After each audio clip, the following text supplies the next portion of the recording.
Today there are a lot of interesting updates from the Kursk direction.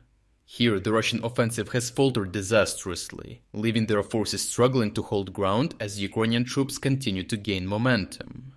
Amid growing unrest, civilians in Kursk, caught in the crossfire, have intensified their protests, forcing Putin to fire the governor of Kursk in a dramatic response to these mounting failures. The third wave of the Russian counteroffensive in Kursk aimed to execute a pincer maneuver towards Malaya Lokhnya from two axes, intending to cut off a large number of Ukrainian soldiers in the northern part of the Kursk salient. Russian forces sought to replicate their initial success from Korenevo by using mechanized assault units to rapidly penetrate into the Ukrainian rear. However, after nearly 2 months of daily assaults, their offensive failed to make any further significant territorial gains, and the efforts to capture Malaya Lokhnya ultimately collapsed. Russian tactics involved deploying large mechanized assault groups that used the full speed of their vehicles along paved roads to bypass Ukrainian front lines and quickly reach rear positions, dismounting to attack from unexpected angles. These tactics had previously succeeded, allowing Russia to capture Zeleny Shliak and collapse Ukrainian defenses to its north. However, the repetitive nature of these counterattacks since August allowed Ukrainian forces to analyze and predict Russian strategies. This insight enabled them to adapt and prepare for the third wave of counterattacks, significantly reducing their effectiveness. Ukrainian forces correctly anticipated Malaya Lokhnya as the next target of the Russian offensive, allowing them to fortify the area and heavily mine the roads, which effectively eliminated countless Russian mechanized assaults over the past months. Unlike the terrain near Korenevo, the roads to Malaya Lokhnya are flanked by elevated positions near Novoivanivka and Pogrebki, giving Ukrainians a crucial advantage in detecting and targeting Russian units with artillery. Drones provided continuous surveillance for rapid responses.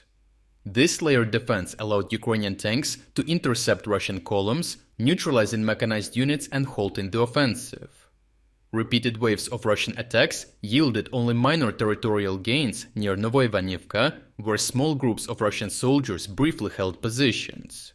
However, these gains came at a steep cost, as heavy losses in troops and equipment severely depleted Russian offensive capabilities, creating opportunities for Ukrainian counterattacks. Combat footage from the area shows a Ukrainian Bradley infantry fighting vehicle using its 25mm autocannon to suppress Russian positions. The suppression allowed Ukrainian troops to dismount and effectively overrun the Russian-held positions, ultimately reclaiming control of Novoivanivka. As the Russian offensive slowed and devolved into slow grinding battles that left most villages in the area destroyed, widespread social discontent increased amongst Russian civilians, particularly refugees from the conflict zones. The fighting displaced nearly 150,000 people, or almost 10% of the Kursk region's population. Many of these refugees expressed frustration with the Russian civilian and military administration's failure to provide adequate housing and support while they were displaced, as their homes and belongings were left behind and actively being destroyed by the ongoing battle. Putin recognized that growing social discontent among the refugee population could spread if the situation, particularly regarding the offensive and housing issues, wasn't seen as stabilizing. To address this, he dismissed Kursk governor Alexei Smirnov, blaming him for Russia's failure to respond effectively to the Ukrainian incursion and its aftermath, replacing him with Alexander Kinstein. The dismissal was delayed for months as the Russian government downplayed the impact of the Ukrainian offensive. However, the continued failure to eliminate the Kursk salient eventually forced the political leadership to acknowledge the severity of the situation and remove him from office. Overall, as the Russians failed to adapt their tactics from their initial assaults, Ukrainians were able to organize a strong defense and effectively countered the Russian approach.